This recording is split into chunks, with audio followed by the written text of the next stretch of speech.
Dadgummit. Phillip Rivers is back. 44 years old. He really did it. I remember the rumors. I guess I don't even know if it was rumor. I think it was confirmed by Kyle Shanahan that a couple years ago when Purdy went down, if they managed to win the game and go to the Super Bowl, beat Philly in the championship game, they were going to sign Phillip Rivers and start him on 1 week of practice. I guess it would have been 2 because of the bye. But that would have been pretty sick. And here we are a few years later. He still ends up getting a shot to play again at 44 with 10 kids, some of which are grown, married. He has grandkids. Pretty sick. And his opening presser was electric as well. He's the guy's an entertainer. Say what you want about Phillip Rivers. The guy has a stage presence like no other. Yap, yap, yelling at pigeons. Yap, yap, nobody listens. Yap, yap, screaming my vision. Yap, yap, yelling at pigeons.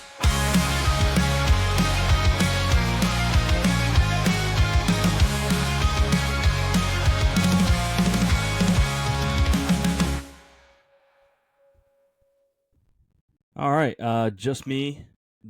Maybe we'll add Caleb later. The schedules are weird, and I was just like, we still haven't figured out when we were going to record today. And I was just like, screw it. I'm just going to rip 15, 20 solo, and we have it if we need to use that. And if not, maybe we'll record something completely different, or Caleb wants to record something, I can add it onto this. We'll see. So you might just get me for 15 or 20, and that'll be that. But yeah, I mentioned it. Oh, by the way, we don't really have a real intro for this show. No Tanner this week, unfortunately. I could have reached out, but he's usually not available on Wednesdays, and with the schedule being weird and me just hopping on, I didn't want to get him on short notice. So just rolling with it. But yeah, mentioned it before the intro. Phil Rivers, back. So back. And the guy just... I missed him. I missed watching Phil Rivers because he's just a fun guy. You know what I mean? Like, he's one of those guys in the league who still has personality. You know, you're going to hear from Phil Rivers when he's playing. That's one thing about him. So, and it's always going to be fun, more importantly. I love the way that he doesn't cuss, but does at the same time. That's always fun. So he's electric. They asked him how much he weighs, and which is kind of a crazy thing to ask. You know, like, it's weird that we just have that access to athletes' information, their height, weight, and financial status. We know exactly how much they get paid, what they weigh, and what their height is. Like, if normal people, if we all had to do that, like, people's Tinder profiles would just be cooked. Absolutely cooked. So very funny that was like, I don't know if that was the first question, but it was the first one I saw from his press conference was how much do you weigh? So very funny. His response got an insane pop from the listeners. Wow, he's not doing a podcast. From the press. I'll show you guys here. Just an unreal pop from the crowd, like literally to the point where if you're listening with headphones, you might want to turn the volume down a little bit. Right this second? Yes. I'm not sure. That's all I'm saying. I'm going to answer the question a little better on the plane. It sounds like a laugh track.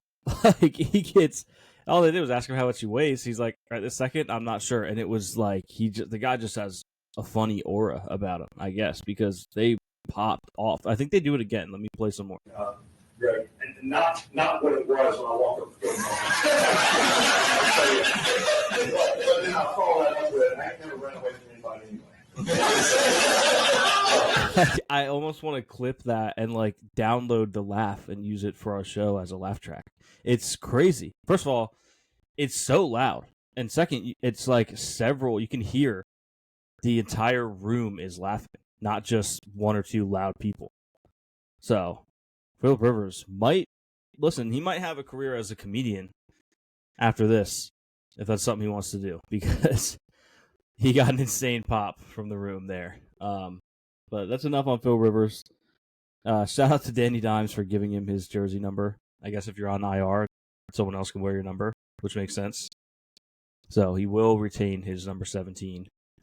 I thought it was funny when he first walked up to the presser. He was like, "Oh, no Zoom, we're in person." And I'm like, "Okay." I mean, Zoom calls from COVID are kind of a thing in the past. Not that Zoom calls are a thing in the past, but like for COVID reasons are kind of a thing in the past. But then it hit me. I'm like, he hasn't played since the 2020 season. You know what I mean? So last time he played, that's all he knew was, okay, Zoom calls for the press conferences. So he looks excited to get back. He does look a little, they asked him about his weight. I don't have a lot of room to talk, but he doesn't look like he's just playing weight. But you know what? He can still sling it, I'm sure. And like he said, he wasn't running from anybody anyway. So what difference does it make? Next, something I want to hit that is near and dear to my heart before we go is the Bills. This is I still haven't found a sound. If anyone has any ideas for a glazing alert sound, send them because we're gonna need them. This game was awesome. Just classic snow football. Like just an absolute. A lot of time these snow games are more fun in theory than they maybe are in practice because then you put it on and the football is sloppy and the offenses can't really get rolling. And I still enjoy it because it's just fun watching them in the snow. But I think maybe the casual football watcher is like, there's nothing going on here, But this was not one of those games. This was the perfect snow game. One of the better snow games I would assume in NFL history because the offenses were still moving the ball. And then the defenses, particularly Buffalo's in the fourth quarter, make it plays. Christian Benford, I think it was like a 67-yard interception return or 60-yard. Just awesome. I've never seen, or at least rarely seen, someone be able to pop up and intercept such a quick pass, especially in the snow. Like, I think the commentator, I don't know if it was Olsen or the other guy, but he was like, that's probably one of the easiest pick sixes he'll ever have. And I'm like, man, I see what you mean in theory. Catch it and run, nothing but space. That's a tough grab to make. And he got up to get it. And then you're also catching a ball in the cold, snow, wet. Like, that was quite a play from Christian Benford. He got robbed of Defensive Player of the Week. But that's okay. He got it last week. 2 straight weeks with a touchdown for him, so that's cool. A third against New England this week would be pretty sweet. But yeah, this was a classic Joe Burrow, Josh Allen game. Joe Burrow was amazing, just unreal. Some of the throws he was making out there. Josh Allen, obviously incredible. Josh had -1 rushing yards at halftime. He finished the game with 78. Mind you, that's with a couple kneel downs. So the guy basically had 80-plus rushing yards in the second half alone, while also throwing for tons of yards. I mean, he had 250. Oh, here it is, 251. He had 251 in the air, which is obviously a good game. 3 touchdowns. He also had 78 on the ground and a touchdown. And some of the plays, like the moments that he was living up to, we're talking 3rd and long. We're talking 4th and essentially goal, literally 4th and goal. Making throws at angles and windows that you just don't see people make. The 3rd and 15 to put the game away was just insane. I mean, you take a bad sack, not entirely his fault, but you got to get rid of the ball there on 2nd and 7. So that you don't end up in a 3rd and 13 when you're trying to put the game away. And he comes out there 3rd and 13, says, I'll just make up for it myself. I'll just put on the Superman cape and do it myself. And dips off running, picks up all of 15, probably like 18. And the game's over. And that was the moment because it put the game away. And you had the 4th and 4 touchdown to Shakir. Huge moment. That was... obviously, you can't overstate it. It's 4th down. That's a huge swing if you don't score there. And he makes an unreal throw. I believe that was 2 touchdowns that came on 4th down for him this week. because he had the 1-2 Jackson Hawes late in the game, and like I said, also on 4th down, which McDermott deserves a lot of credit for trusting his guys there. I said in the moment watching the game, you got to go for this. As soon as we got stuffed on 3rd, I was like, you have to go for this. Put the ball in your MVP's hands and give him a chance to win you the game. And that's what McDermott did. And it worked out, obviously. So just what a guy. Josh has a history of playing pretty well in these snow games. He is 6-1 with 21 touchdowns and 3 interceptions in snow games. That's pretty darn efficient. 21-3 touchdown to interception is pretty crazy. 6-1, I mean, it's not wins on a QB stat, but when you are backing it up with his performance, you're seeing how well he's contributing to those wins, which, again, not a QB stat. For what it's worth, a PFF grade of 90.4. I only bring that up to remind you that PFF grades don't matter and they're stupid. So every time you see a graphic with a PFF grade, the actual stats on that are cool. But the PFF grade is pointless and dumb and opinion-based. Cannot stress enough that PFF grades are not based in fact. They are opinion.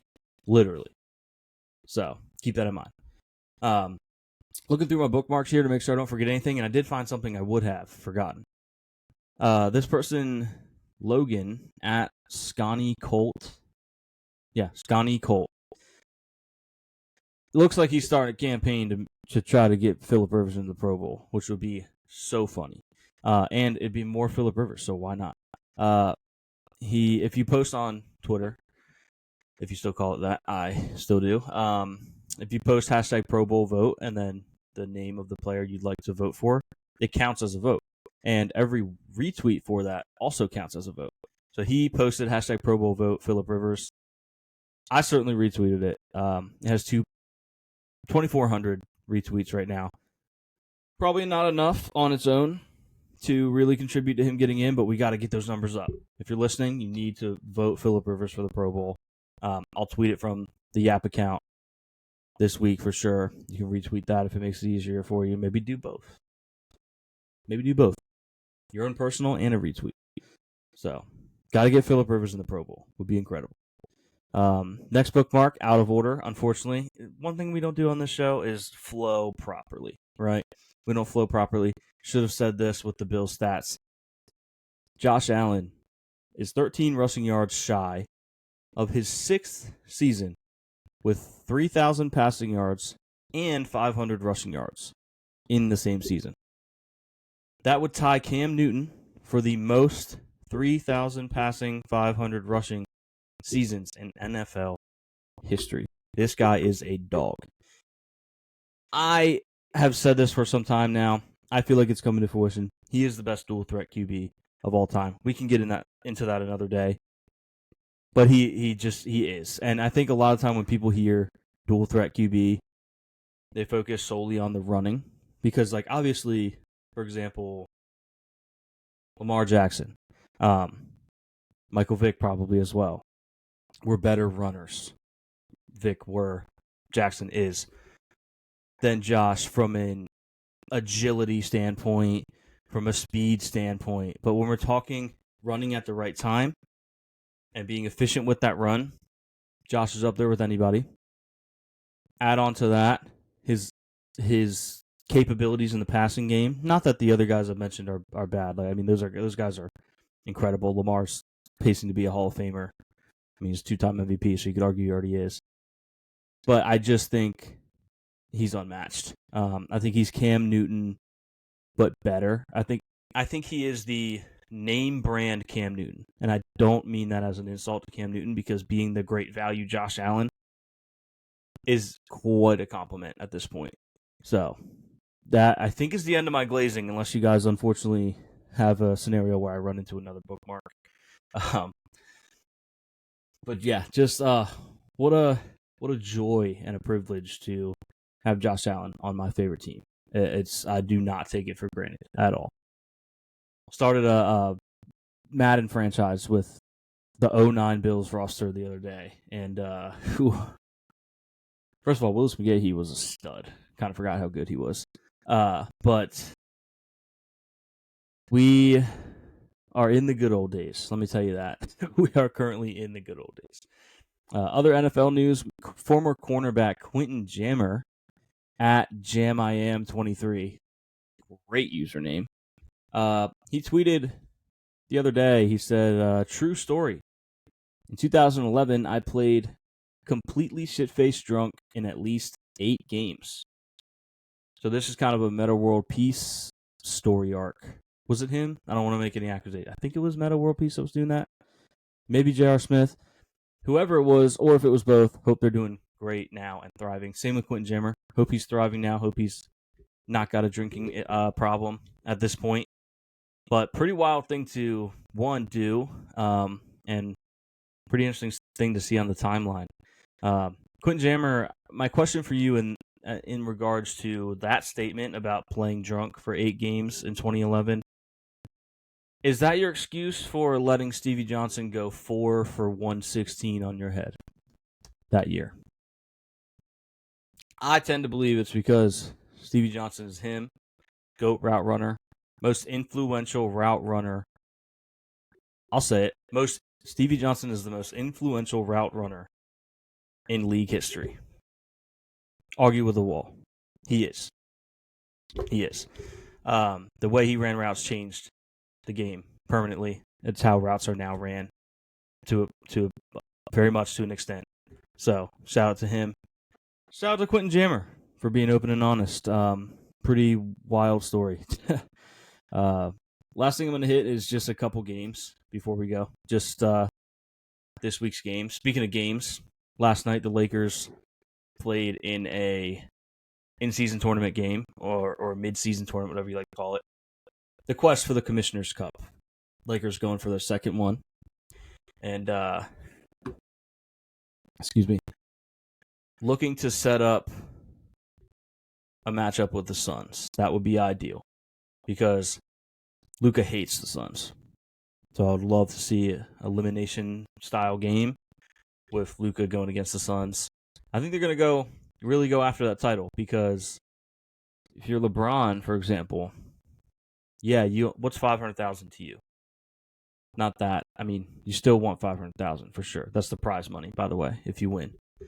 But also, his son's on the team, so Bronny would get 500,000. So what a Christmas gift that would be.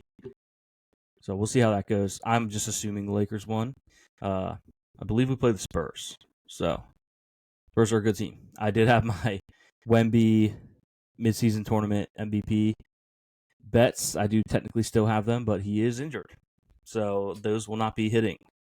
And also, I want the Lakers to win anyways, which would mean they get eliminated. So that's a fair trade. Screw it. I want to add another year to our midseason tournament banner that everyone laughed at. Keep laughing at it when we got 2 of them. All right? I know that you will keep laughing at it. But guess what? We'll have 2. So get your game up. All right. This week, some of the important games I want to point out. Really, I mean, what stands out, first of all, the 1 o'clock slate, brutal, kind of interesting, but still brutal. Okay, we've got 3 interesting games on the 1 o'clock slate, actually. Starting with Ravens-Bengals. You want to say this is a loser leaves town, but somehow if Baltimore loses, they're still not out of it. They still get to play Pittsburgh again yet, and the division is so bad. So I don't think I could be wrong. The division, Baltimore's having such a bad year, you could tell me that they actually are mathematically eliminated with a loss, and I would believe you. But I have to assume, with how bad that division has been, they're not quite. They are favored by 2.5 against the Bengals, who smoked them a couple weeks ago. So this could go the same. We'll see. Next, we have Bills-Patriots. T-shirt and hat game for New England. The division champs merch will be in the building. Man, the Bills you're going into New England. Late season, tough game against a tough team, good team. let's keep those T-shirts and hats in the box. Let's go in. Let's get a dub. Historically speaking, this is the time of year that the Bills really heat up. The last 2 weeks have been a little bit of a sign that they may be doing it again. Because, fun fact, the Bills have had a 7-game stretch where they went 3-4 every year since 2023, I believe it is. Could be 2022, including that year. So 3 or 4 years straight that has happened, and you feel like the sky's falling. And then right around this time of year, they get hot. So hopefully the last 2 weeks are a correct indicator that we are heating up, and we can go in and beat down on New England, who is a very good team. So we are favored by 1.5, which I hate because a Mike Vrabel-led team is going to be using this as motivation. And based on the presser I saw, I would believe they are. And I don't blame them. A good coach would use that as motivation. So hopefully the Bills can get a dub. We'll see. Lastly, for the 1 o'clock slate, Chargers-Chiefs. Chiefs, I believe... I don't think they're inherently officially eliminated with a loss. I think if they lose... What did I read? If they lose and the Bills and Texans win... Bills, Texans, and Jags win, then the Chiefs are mathematically eliminated. So there is an elimination scenario for the Chiefs this week, which, as a Chiefs hater, the hate watch will be full force. I will be rooting for the Bills, Texans, and Jags, and rooting for the Chargers to beat the Chiefs.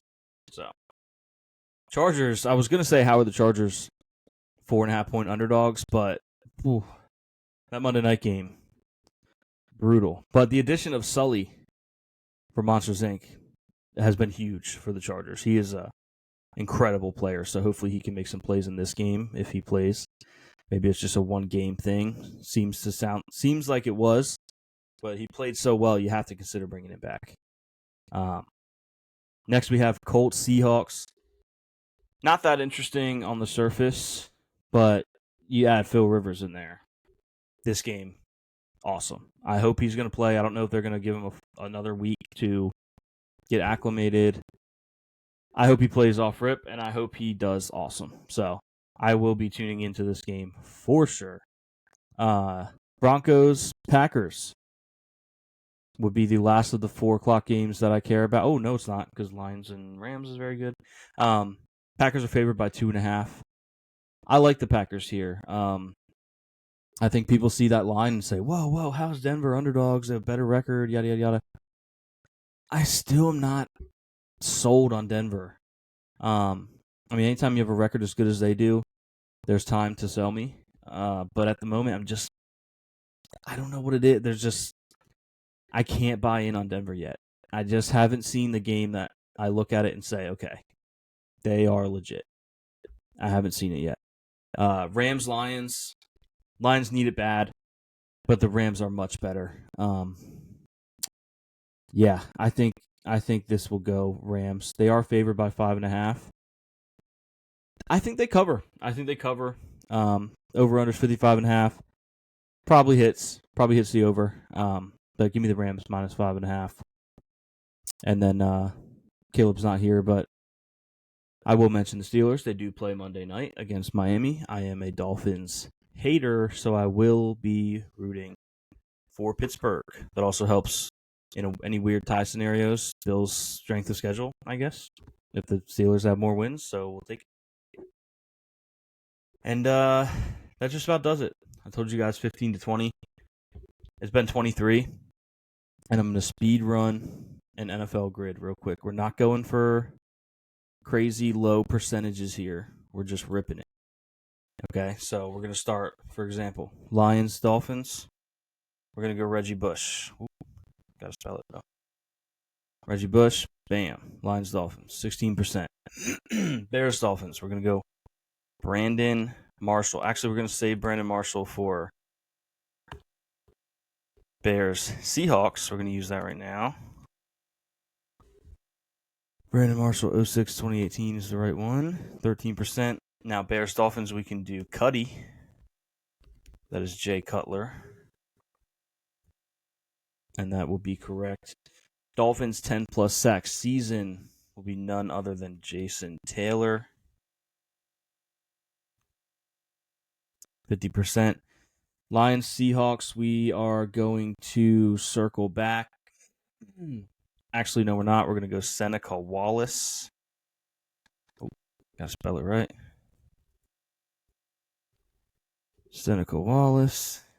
That is wrong. I am in shambles. 10-sack season for the Seahawks. We are going to have someone else in a minute because Lions Seahawks is actually Ziggy Ansah. And they're going to make me say his actual name. Ezekiel Ansah. 3%. Surprised it's that low. Lions and Jets. Excuse me. This would be none other than. Not sure at the moment. We'll circle back. Now we have 10-plus sack season for the Jets. We're going to go with Calvin Pace. Calvin Pace. Shout out to all my Jets fans out there. 1% is crazy. 1% is crazy. Put some respect on Calvin Pace. All right. Seahawks 10-plus sacks. We briefly discussed this. Did Bruce Irvin, did he get that? He did not. Oh, my gosh. What a horrible, horrible showing this is. I've got at least 2 wrong. I could get another yet. Oh, this is bad. This is really bad. And I don't even know Jets Bears. I would have put Brandon Marshall, but I already used them. Jets Bears. There's got to be like some bum QB that cycled through both of these teams, right? At some point. Jets and Bears. Wow. Okay, what about Lions Jets?